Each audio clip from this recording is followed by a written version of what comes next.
Let's do it. Welcome to the That's Good Sports podcast. It's like That's Good Sports YouTube channel, but longer with... Not as funny because the jokes No don't editing. exist. No editing unless Will says something racist, sexist, or homophobic, which is like every other word these There's actually days. a lot of editing. Take it back. Today, we're gonna talk a little XFL. That seems to be so hot right now. A lot of talk about Taysom Hill this week. The quarterback free agency market is just getting weirder and weirder in terms of rumors and guys maybe being traded. Matthew Stafford was rumored to be on the trading block, but then was said he wasn't. Myles Garrett back in the NFL. And Nikki Chambala wrote an article. It was about the Bolin family and the Bolin Trust. And it was very long, but I decided to read it, even though I'm tired, because that's the kind of dedication I have to this job that we do, Will. And I learned that there is quite possibly an eighth Bolin child. So Pat Bolin had 7 kids, and now I learned he had an eighth. Did you know that, or is that news to you? No, this is definitely news to me. Yeah, so, that is a lot of kids. Somebody commented like... Approaching Phillip Rivers territory. Yeah, does Rivers have 9? Is that where he's at? It's got 9. I can't... Yeah, rest in peace. Pat won't be having any more, so... Yeah, it's just... I don't know. I assume. I mean, technically he could, I guess. If he froze his sperm, maybe? Yeah. Which, when you're rich, like, why wouldn't you? Exactly. I would... Yeah. I might freeze my sperm and then order it to be thawed and inseminated every 20 years after I die for the next 100 years. It'll be like, you know how they say about Genghis Khan, like 1 out of every 3 Yes. people in Asia are descendants? Is related That's to Genghis what it's Khan. going to be like. But for here in the United States of America. For my inferior physical DNA, my, let's see, brain, pretty average. Ability to grow hair? Ooh, going to be a lot of hairy kids out there. Yeah. Kids, like 7-year-olds running around with full bushy beards. Not a beard, but that's when the mustache starts to come in. About 7 or 8.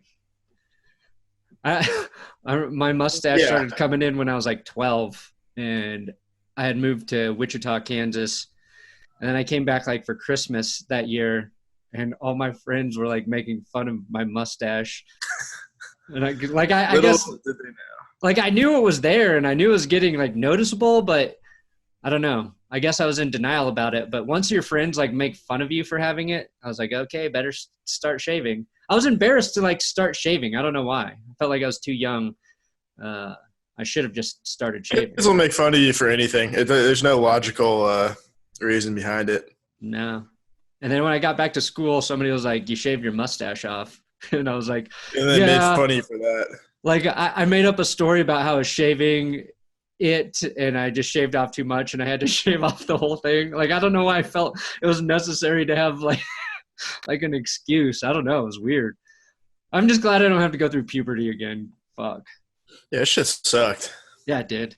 I kept thinking too, it's like, pretty sure my penis is going to get bigger at some point. And then that's the thing. Your penis never is the same. You know, like, the penis you're born with. I guess it's done. It's done.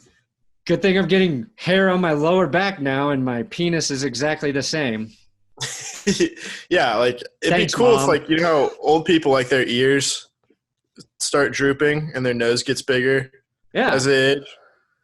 How does that gravity not apply to the dick? I feel like it does to your balls, but the penis is like impervious to getting bigger for any reason. So stupid. That might be the best evidence that God's not real. God is real, and he's an angry, vengeful God. Well, the Chiefs also won, so. What's that? The Chiefs won too, so. Oh, yeah. So there's no God. Settled that one. There's a devil, for sure. Mm-hmm. And he's alive and well. He is. He is. He is evil. Speaking of the devil, Yes. I don't know how to segue that one. I thought I had something. Who are you going to segue to? I wasn't sure if I was going to do XFL, Taysom Hill, Myles Garrett, or Jameis Winston. Wow. I could see it applying to all. Speaking of the devil, one of his greatest opponents, Mormon Taysom Hill. his greatest nemesis who could end him, Taysom Hill. Taysom Hill, he does it all. The Swiss Army knife with 3 wives. So the big story surrounding Taysom Hill now is that Saints aren't really sure what to do with him at this point. They've got bigger fish to fry, obviously. Speaking of the devil, the Saints have done a good job at serving him recently. Yeah, no shit. You know what I'm saying? But Taysom Hill views himself as a franchise quarterback, despite the fact that he's completed something like 7 passes in his career, which has only spanned a couple of seasons. Yeah, I saw somebody tweet that Mohamed Sanu had more completions than Taysom Hill. I didn't check to see if it was true, but I like that stat. Yeah, it sounds pretty close. I bet Julian Edelman does for sure. Probably, except I think he'd have more, except one of them was dropped by Drew Brees in the Super Bowl. Or Drew Brees, Tom Brady in the Super Bowl. That's true. Yeah, no, definitely. They also have Teddy Bridgewater, so it creates an interesting dilemma. We don't know if Drew Brees is going to come back or if he's going to retire, but he said that he's only going to play for the Saints. So we've got this love triangle going on in New Orleans. And what would you do if you were the Saints? That's interesting because a lot of misinformation, I feel, has come out of New Orleans, and that is not even factoring in the whole pedophile thing. They sort of perpetuated the thing about Drew Brees retiring. Not perpetuated it, but they were like the first to say he's thinking about retiring, and I believe he is thinking about retiring or coming back. Then they said they believe Taysom Hill was the future starter. Taysom's wondering whether they believe he's the quarterback or not. Teddy Bridgewater is the guy they actually started this season in place of Drew Brees, right. And he won every single game, but they've been kind of quiet about Teddy. So I feel like they're trying not to tip their hat in case Drew Brees does retire. But I don't know. I would go with Teddy Bridgewater based on the fact that he showed he could win with the team that they currently have. Taysom Hill is intriguing because of what we've seen Lamar Jackson do, right? That's basically the only reason. Right. Lamar Jackson is this incredibly gifted athlete who the Ravens figured out how to build an offense around his strengths. Taysom Hill is not Lamar Jackson. I don't even know if Taysom Hill can throw as good as Lamar Jackson, but he provides the option of being able to do multiple things with the quarterback. I don't know if you roll with that guy as your starter. Depends on how much he wants to get paid. But if I had to choose, I would trade him and keep Teddy Bridgewater. Yeah, and we should point out that currently Teddy Bridgewater is a scheduled free agent. Taysom Hill is a restricted free agent. Yes, the Saints can match, right? Drew Brees is on the brink of retirement. So hypothetically, if they did nothing, all 3 of them could be gone. So they have to actively make a decision going forward. Which is fine because then they – what if Drew Brees, say in the next week, announces he's going to retire and then the Saints sign Tom Brady? That would be pretty devious. I mean, that would suck. But if you're talking about a team Tom Brady could go into and probably win right away, it's New Orleans. I'd have to agree. I think Michael Thomas can have 180 receptions. I saw a free agency power ranking listing, and they had Brady at 1 and Brees at 2. I was like, that doesn't make sense. Drew Brees just had A much better season. incredible season to Tom Brady. So I don't know. Like, I hate lists, which should be good when our Patreon list video drops today on YouTube. Yeah. I realized. Yeah. Good plug. One omission we left there was Tyrann Mathieu. Pretty good free agent pickup for the Chiefs. Oh, yeah, whatever. But he came on really He's been strong in talked the about enough. playoffs. But anyway, what were you going to say? Something about the Saints? I was going to say, like, I think Taysom Hill's best role is, like, exactly what he was doing last season. Yeah, if you could have Teddy Bridgewater as your starter and then bring Taysom Hill in for let's call him wild gadget. Change of pace. Yeah. Offensive weapon. Yeah, just let him play receiver, blocker, kick returner, I don't care, quarterback sometimes. Yeah. If Taysom Hill leaves, what's a team that would like take a chance on him as a starting quarterback though? It's a really interesting question. And Maybe I know Tampa that Bay. I wrote about it yesterday and immediately forgot. Yeah, well. Could he fit in, like, Carolina's offense? Yeah, because Maybe. they have Christian McCaffrey. I think any quarterback can fit there. When you've got a running back, you can dump it off to. Be a pretty devastating read option, I think. Yeah. I think that's a great team. I don't think he's really an upgrade over Cam, though. No. Depending on the health. I would assume Cam was gone if Taysom Hill's there. And then you have – I don't know what kind of offensive – you know who I said? I said the Raiders yesterday. Oh, interesting. Because the thing is – Drew loves him for some reason. Yeah, no, it's absolutely like white guy, gritty. Give me your grittiest white guy. Give me your grittiest white. Religious, won't get sucked into the Las Vegas lifestyle. Temptations. Mm-hmm. Hey, that's what you think. Oh, maybe not. Yeah, a lot of Mormons in Nevada to begin with. Proximity to Utah. It's a thought because you wouldn't have to get rid of Derek Carr right off the bat, and you could kind of integrate him into the offense slowly. And then once Derek Carr pisses you off because he doesn't throw more than 3 yards down the field, say, hey, Taysom, get in there, take some shots. Take some shots. He does, and they're mostly intercepted because he's only thrown 7 passes in the NFL, and we forgot that he wasn't that good of a quarterback at BYU. It's just really athletic. And playing quarterback takes a different skill set than playing wide receiver and running back and kick returner and punt protector. FedEx. I got a FedEx, Will. Are you looking at your window? Yeah. Let me see if I got a sign. Okay. Carry this shit. Nope, don't have to sign. Never mind. False alarm. He was just slow at getting away from the door. Yeah, I'm not sure Taysom Hill's a starting quarterback. He seems like the kind of guy you got to build around correctly. Like He's not the quarterback. He's not a quarterback who's so good he's going to go into a place and succeed no matter what. Agreed. Based on the Saints offseason, I hope they end up with none of these quarterbacks and have just the worst fucking season imaginable. It'll be funny. I think we're all getting tired of the Saints kind of woe is me attitude after those 2 playoff games.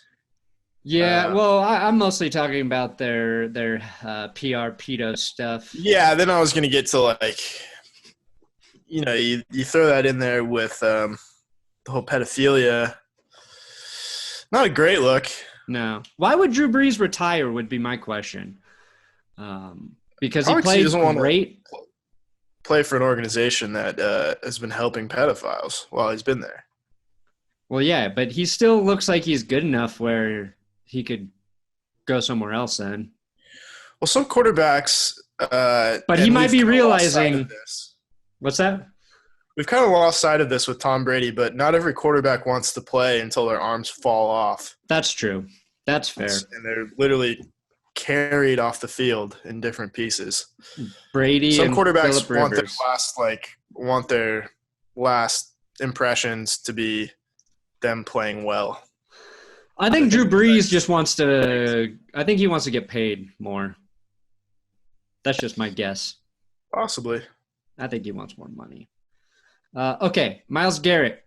This pissed me off. So what's today? Thursday. So Tuesday it was reported that he met with the NFL about his reinstatement, and the report was that the NFL did not have a timeline when he would be reinstated. And then they reinstated him the next fucking day. So the timeline was 24 hours. Just why couldn't the NFL just be like, we'll probably know within a day or two, a couple days, we'll have a decision. You've also had like 2 or 3 months to think about it. Yeah, and it makes me mad because I make a video talking about like probably not going to – we might not know for a while, and then they update it the next day.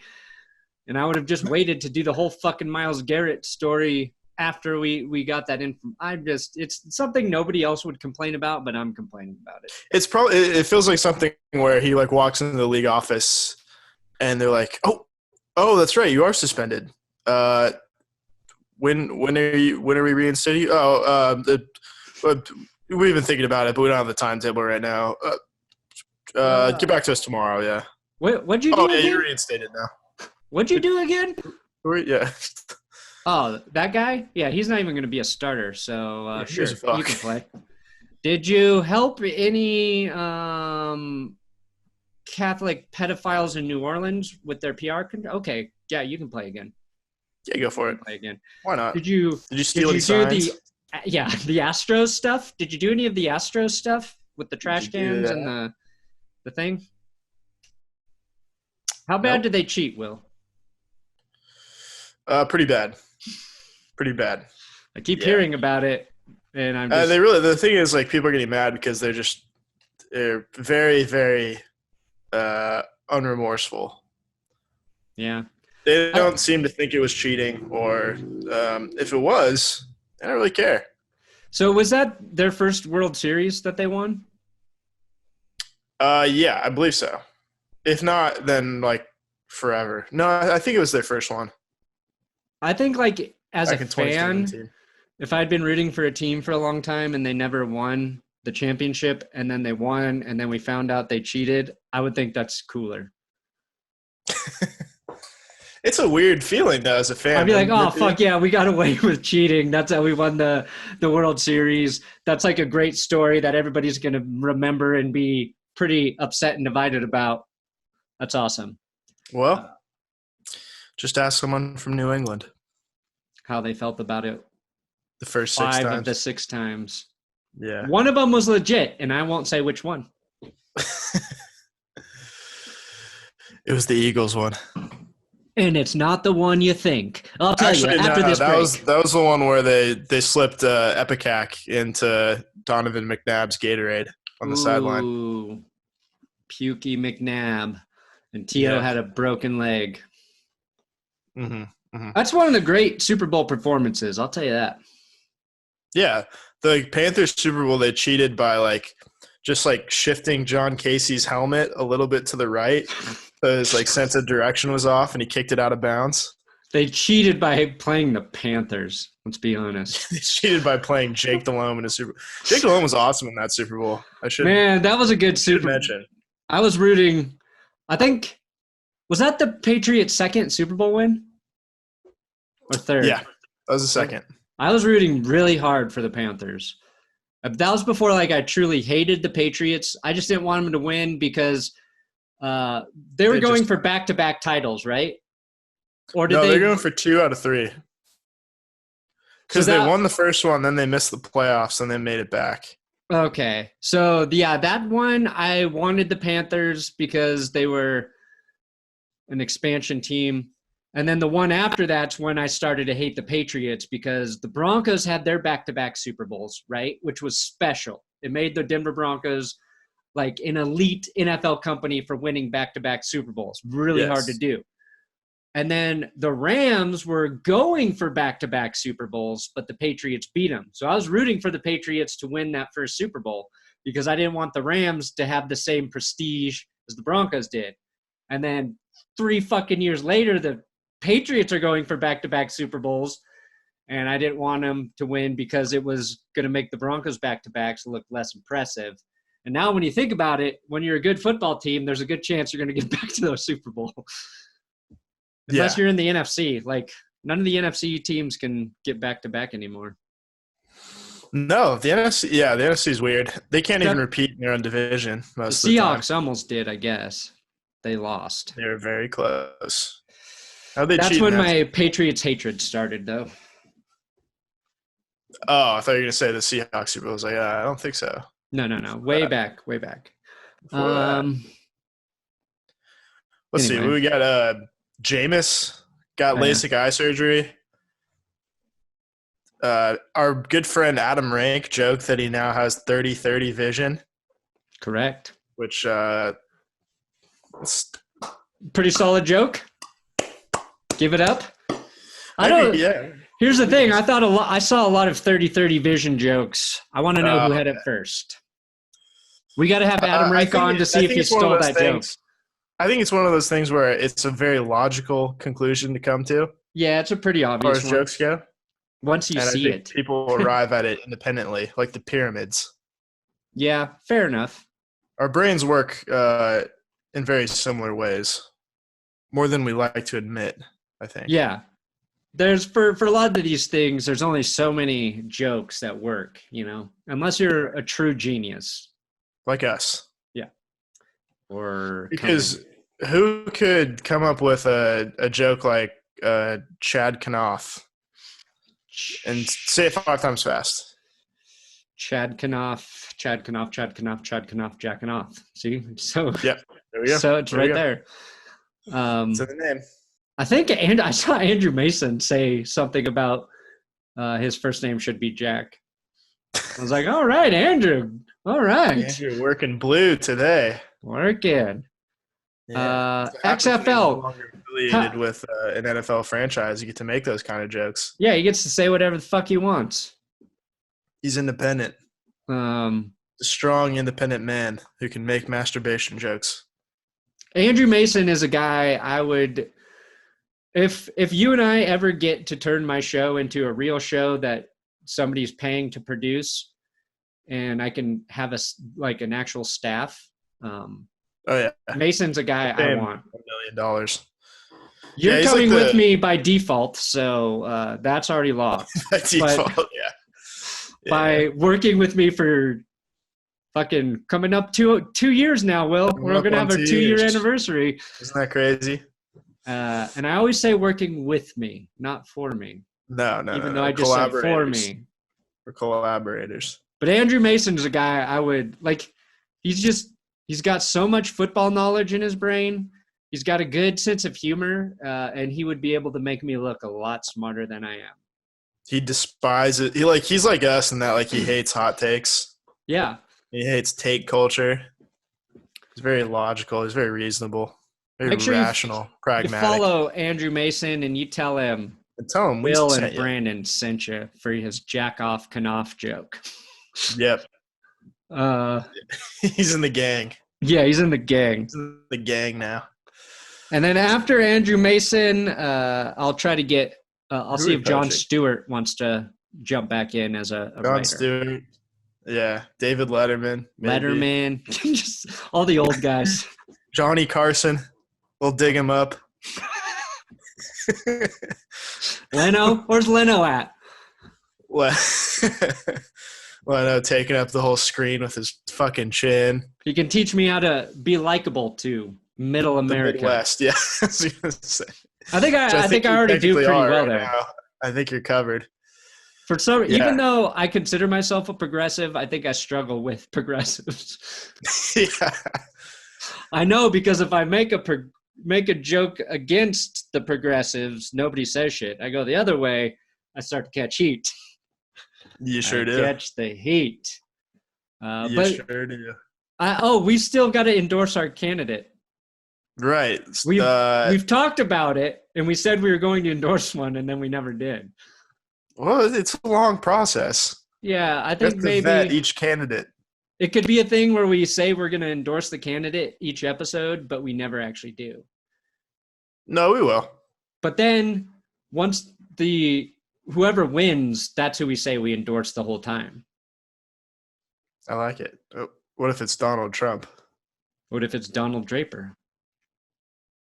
You know, I was thinking, because I was watching Call Me By Your Name this morning, that you could really just insert John Hamm into every Army Hammer role, and it would be like 25% Seamless? better. Oh, just a little bit better. Why don't you call me by your name? Don Draper. I shouldn't even have mentioned it. Just an excuse to get Will to do his pretty good Don Draper voice. Doing it again. He won't stop. I'm just jealous. I can't do John Hamm on the podcast. Yeah, that'd be cool. Yeah. Well, I told you, we got a stepping stone. We got a rank already. Get Dan. Oh, yeah, we got to see if he's going to get us Draper. Then we get Draper. Do you think John Hamm would be mad if we just referred to him as Draper the whole time? Probably. I don't think he'd come back. I think he'd politely laugh and then be very mad off screen. I heard it. Fuck with those guys. I heard ads for Mad Men on a podcast I was listening to recently. Interesting. And at first I was like, whoa, because it started off with their New York admin. And I was like, wait, are they doing another ad guys show? Spin-off. Yeah. And then I was like, no, this is just they're advertising Mad Men. A show that ended 5 years ago. Yeah. I mean, it's really good. I need to rewatch it. Advertising a show about advertising. That's fucking meta. Think about that. All right, let's talk about this XFL shit. Yeah, I guess so. Because you texted me Saturday and you're like, are you watching this game? And it was the first one, and I was. And I was like, reluctantly. And then you were like, yeah, but it's pretty good. And then I was like, yeah, but I just didn't want to watch fucking football today. And then I watched the whole thing. I was just going to watch a little bit and then maybe watch the end, so I kind of knew what was happening because I knew there was 4 games. But the first game was the best game, and it got me really excited. And the Twitter the engagement was really high.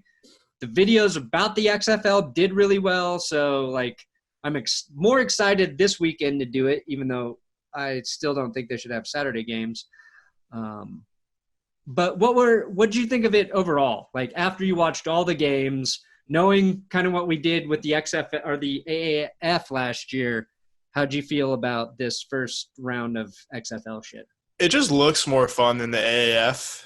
There's a better package around it. It does, but there's a more I don't know. It looks more colorful and fun and inviting than the AAF. The AAF truly looks like a minor league football. Yeah. League. It definitely felt full on second tier. Yeah. And maybe it's they got good attendance too in the XFL games. Maybe that's because they're playing in stadiums with 20,000 seats in them, and it's easier to make it look fuller. But that's part of the illusion, though, right? Yeah, kind of part of it. The whole advertising campaign behind the XFL has been 10 times better than the AAF. Maybe even more times, 30. I don't know. But I don't remember ESPN or Fox or any of those networks talking about the AAF before it really started. Right, because, AAF was on CBS for week 1 and then CBS Sports and TNT, I think. Yeah, and then it's kind of buried. If you don't have cable, probably not going to watch it. Yeah, you had to have the deep sports package cable to get their games. Yeah. But just the build-up before was covered, and then the broadcast of it was the same as NFL. You're getting – you got Steve Levy calling the first game with Pat McAfee on the sidelines. That was pretty cool. Diana Rossini shoving microphones in people's faces. Right. After the worst moment of their life. And then the kicker fucking bouncing back and nailing a 54-yarder after that was cool. Respect. I don't know.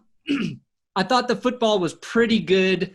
I felt like Sunday the football looked more comparable to the AAF in terms of the quality not being as great. But I was doing man shit Sunday, Will. Watching the Oscars, man shit. No, I had a fucking pipe sprung a leak in my basement in my water heater. I go down in my basement. Put some chewing gum on it. Yeah, basically every day, like to shoot an episode or to exercise. People don't think I exercise, but I do. Now, I go down there and there's just all this water all over the floor. I'm like, oh, fuck. Which normally I would have caught because I'm down there every day, but my neck went out and I didn't shoot a video for a few days. So my basement was very wet. There's just this water springing out of a pipe. And, of course, I immediately, panicked and called my daddy. What do I do? What do I do? I covered it with duct tape first to limit the further damage. But then I had to go to the hardware store, get some shit to fix it, it's really easy to fix. But when you just don't know what to do.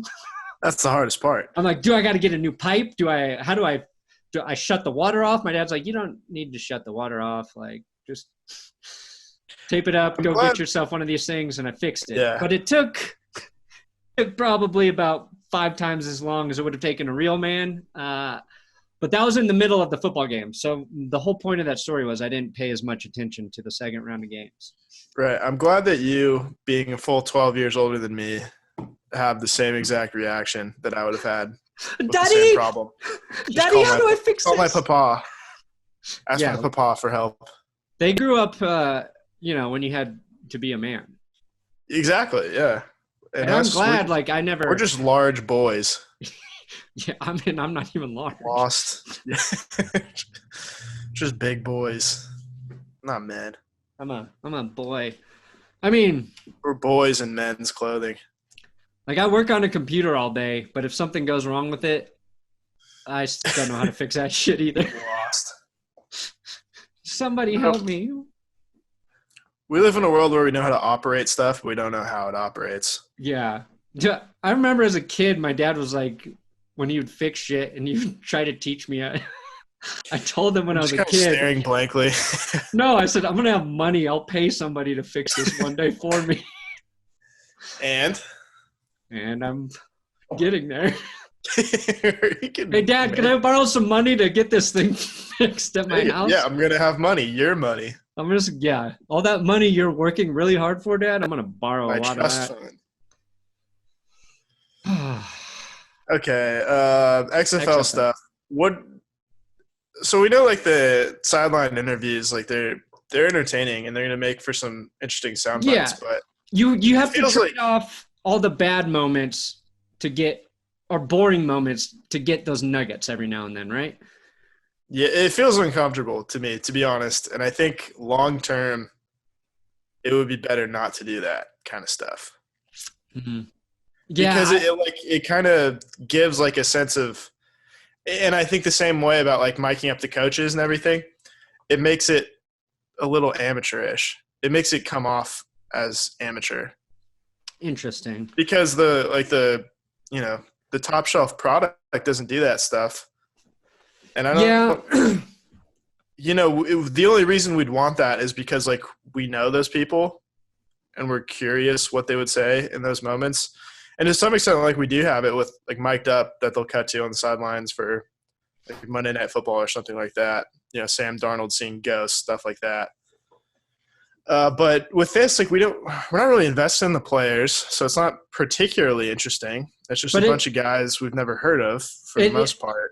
I feel like on that point, though, it kind of helps you get to know some of these players. I know. I know not really saying anything. I know the face of the defender's kicker now. I know his name's Rosas or something. Rojas, Rosary. Okay, I guess I don't know his name. So, point to Will. Number 2. He's number 2. I know that.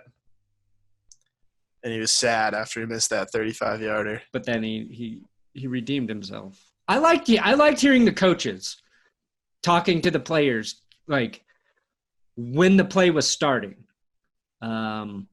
calling in the plays, like I don't really give a shit, but I liked hearing the coach call in the play and then be like, check 7, watch this guy, or whatever the fuck they said. Like, I found that part kind of interesting.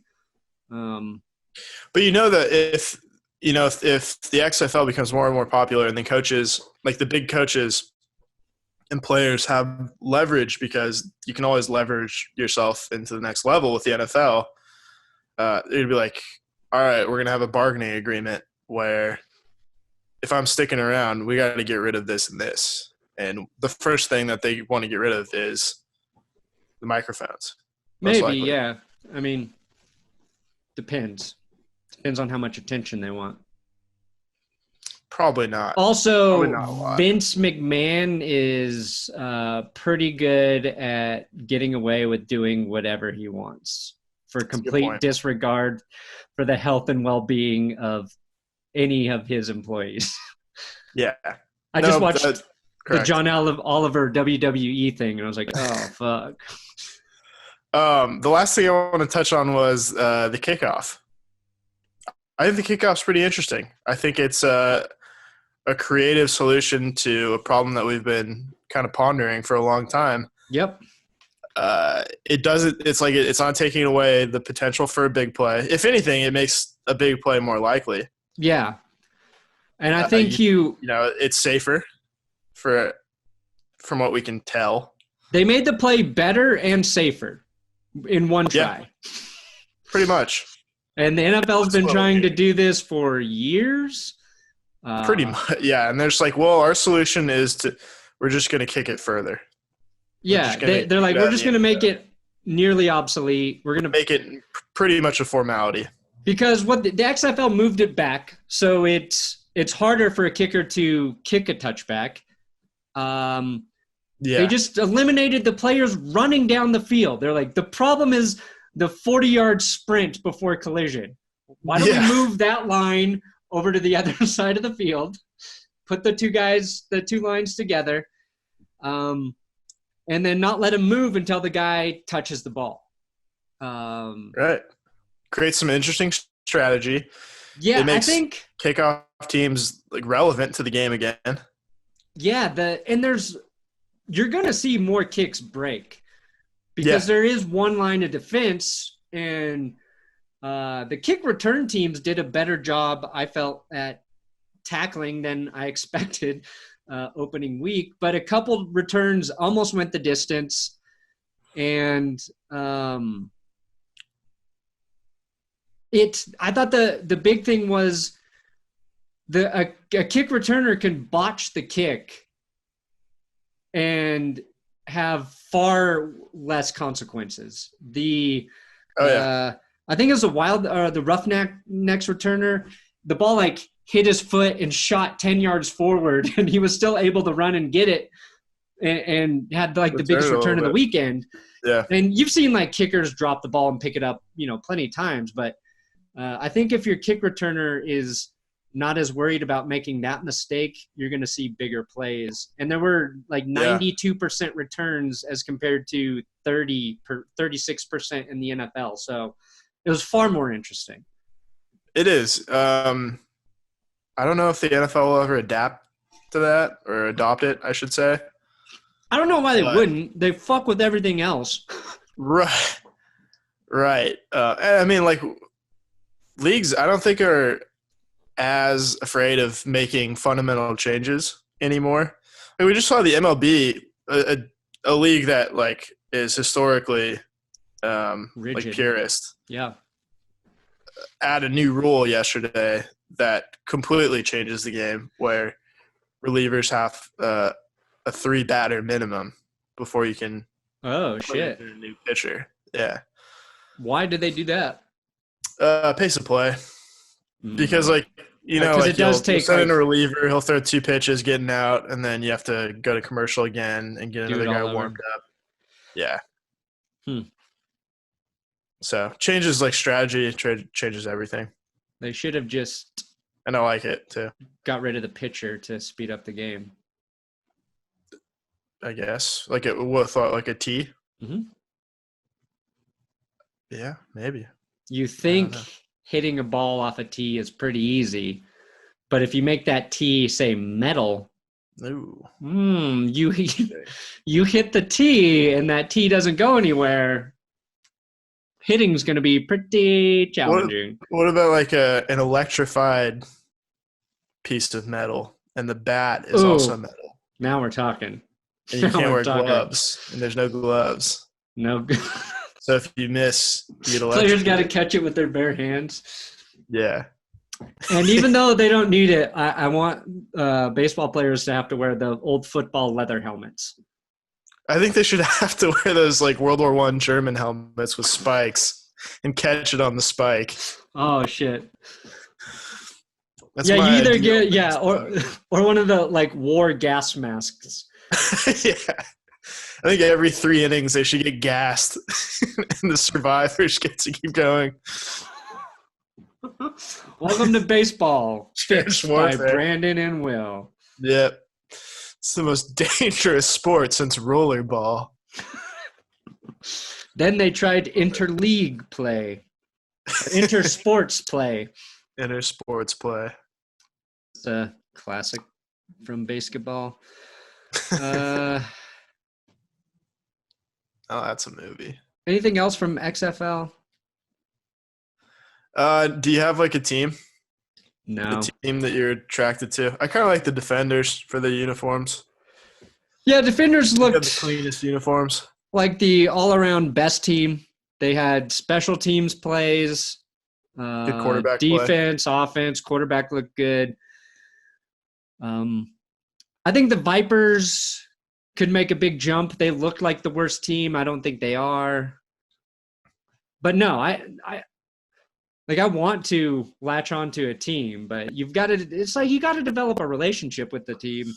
Exactly. Who knows at this point? And all the close cities are cities like St. Louis, Houston, and Dallas, and teams we have no. Yeah. The closest team to me is LA, and most people in my part of the state hate Southern California, and their sports. And they look terrible. Their franchise is a fucking mess right now. I'm writing about that for the next episode.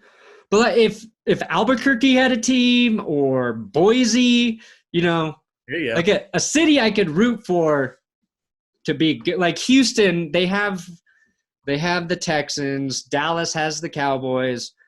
St. Louis, I'm kind of leaning towards because they had their football team ripped away from them. But it's still in Missouri, and the Chiefs just won the Super Bowl. So, like, does that state need a football team? I think it's different. Like, it's hard if your team gets ripped away from you. Like, it's hard to just, like, latch onto a new team and, like, really be invested in them. No, I'm sure, but – like, if the Broncos left and you had, like, the closest team to you, it would – this would be Kansas City, right? Yeah. So, that's not happening. But, like, say, like, you had to become, like, a 49ers fan. If we're going to just shoot west, straight west. Yeah, well, 49ers Raiders are tough because they're so close in proximity. They were so close, but those fans didn't like those teams. But I feel like if I grew up in San Francisco and say I was a big I liked the state of California, I could have seen myself being like NFC all in 49ers, and then my side team being the AFC Chargers. But I don't know. I've never lived in that sort of that world. No, I know it's not a good world to live in. It's a dystopia. It's a dystopian future where you have to have 2 NFL teams. So I want the because Boise they're moving so often. You have to have a backup. Yeah. Every team is relocating to LA. Say hello to the Van Nuys Broncos. The Westwood Seahawks. Ooh. The Calabasas Cardinals. That's got a ring to it. Beverly Hills Colts. The Long Beach Lions. There you go. Those beach lions. The Santa Monica Patriots. Oh. Yeah. I don't like it. But that's what the NFL will be in like 50 years. Just all California teams. Oh, God, with any luck, LA will be underwater. That's mean, Will. And then Las Vegas will be on the coast. Probably, right? That's a big chunk of the country, but yeah, sure. In your apocalyptic future, the Raiders are the best coastal team in the league. Yeah, they're suddenly on beautiful beachfront property. Okay, well, we made it through a podcast. People politically. We made it through a football podcast. Good ending. Okay.